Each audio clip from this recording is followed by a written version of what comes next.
Gemus mempersembahkan mencapai kedewasaan dan kematangan diri, hierarki kebutuhan Maslow.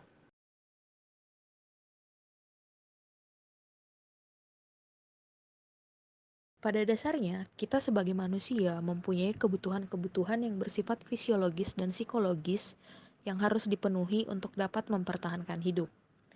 Kita harus berusaha semaksimal mungkin untuk memenuhi semua aspek kebutuhan tersebut. Dan motivasi adalah faktor utama yang mendorong seseorang untuk melakukan segala macam aktivitas untuk memenuhi kebutuhan. Motivasi adalah dorongan dasar yang menggerakkan kita untuk bertingkah laku. Seseorang memiliki dorongan yang akan tumbuh secara terus-menerus. Hal tersebut dikemukakan oleh salah seorang tokoh psikologi, yaitu Abraham Maslow. Maslow berpendapat bahwa ada 5 tahapan kebutuhan manusia yang memotivasi perilaku seseorang. Maslow dalam teorinya juga menjelaskan bahwa setiap jenjang kebutuhan manusia dapat dipenuhi apabila jenjang sebelumnya telah terpuaskan. Nah, apa saja sih sebenarnya 5 tahapan kebutuhan manusia itu? Mari kita bahas. Yang pertama, kebutuhan fisiologis. Kebutuhan fisiologis adalah kebutuhan yang paling dasar dari diri kita dan merupakan kebutuhan untuk mempertahankan hidup secara fisik, yaitu kebutuhan akan makanan, minuman, seks, istirahat, dan oksigen. Pemuasan dan pemenuhan kebutuhan ini sangatlah penting karena sangat terkait dengan kelangsungan hidup kita. Jika kita sudah merasa cukup dan terpenuhi dengan kebutuhan tersebut, maka kita akan termotivasi untuk memenuhi kebutuhan selanjutnya. Apabila semua kebutuhan itu kurang terpenuhi dan bahkan tidak terpenuhi, maka seseorang akan didominasi untuk memenuhi kebutuhan-kebutuhan pokok saja dan terhambat untuk memenuhi kebutuhan yang lainnya, karena akan selalu terbayang dengan kebutuhan yang satu ini. Kebutuhan yang kedua yaitu kebutuhan akan rasa aman.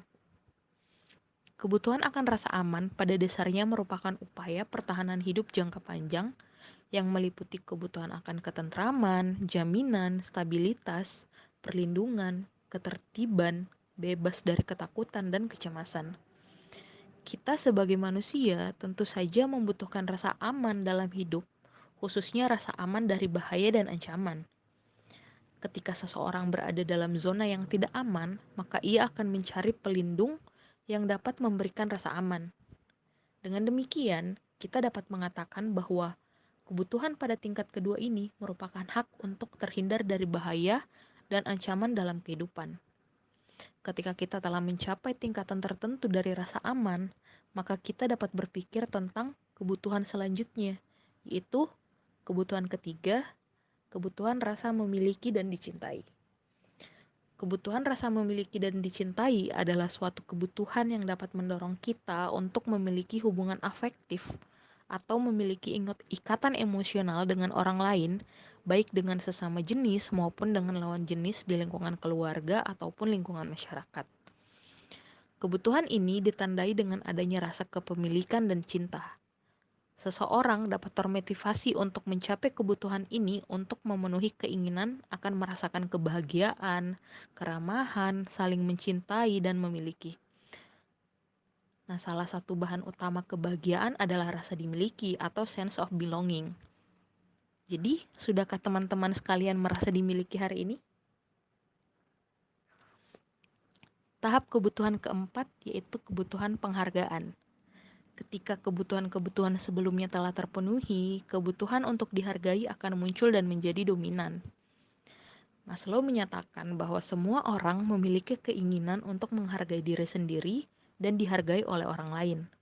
Nah, kebutuhan penghargaan ini kemudian diklasifikasikan menjadi dua, yaitu harga diri meliputi kebutuhan akan penghargaan diri, kompetensi, penguasaan, kecukupan, prestasi, kepercayaan diri, kemandirian, dan kebebasan.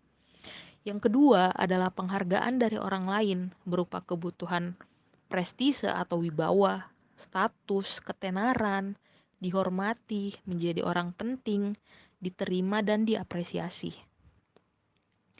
Apabila kebutuhan ini telah tercapai, maka kita akan terdorong untuk memenuhi kebutuhan tertinggi, yaitu kebutuhan aktualisasi diri. Kebutuhan aktualisasi diri akan muncul setelah 4 kebutuhan lainnya telah terpenuhi. Maslow menggambarkan aktualisasi diri adalah keinginan untuk memperoleh kepuasan dengan diri sendiri, untuk menyadari potensi yang dimiliki, untuk menjadi apa saja yang dapat kita lakukan.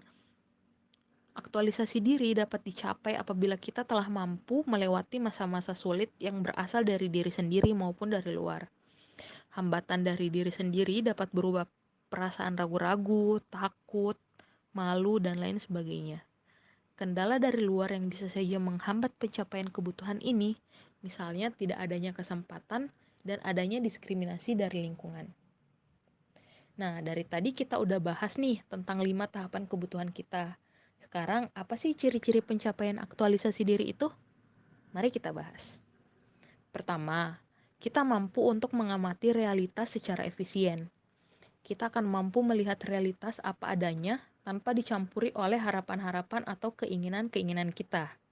Yang kedua, kita mampu untuk menerima diri sendiri, orang lain, dan kodrat.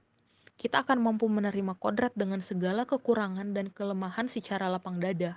Kita juga akan terbebas dari perasaan malu yang tidak beralasan dan rasa cemas yang melelahkan. Ciri yang ketiga, kita akan bersifat secara spontan, sederhana, dan tidak dibuat-buat. Tingkah laku tersebut bersumber dari dalam diri pribadi kita.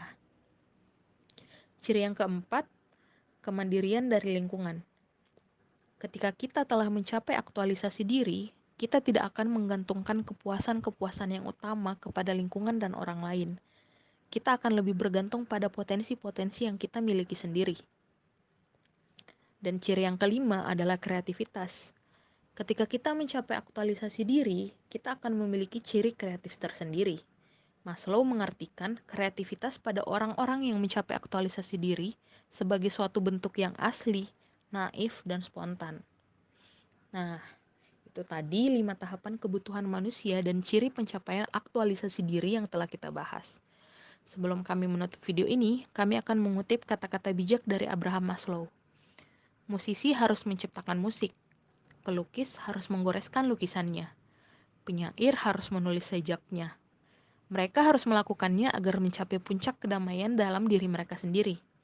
Maksudnya, kalau kita ingin merasa damai dengan diri sendiri, lakukanlah hal-hal yang sesuai dengan potensi yang kita miliki. Kita bisa saja bergerak mundur dan merasa nyaman dalam situasi itu. Tapi, kita juga dapat terus maju dan bertumbuh. Jadi, daripada kita hanya merasa nyaman dalam situasi yang berada di belakang, lebih baik kita terus maju dan bertumbuh untuk mencapai aktualisasi diri. Semoga kita semua dapat mencapai kebutuhan tertinggi kita, yaitu aktualisasi diri ya. Sampai jumpa lagi di video-video selanjutnya. Jaga kesehatan dan jangan lupa tersenyum.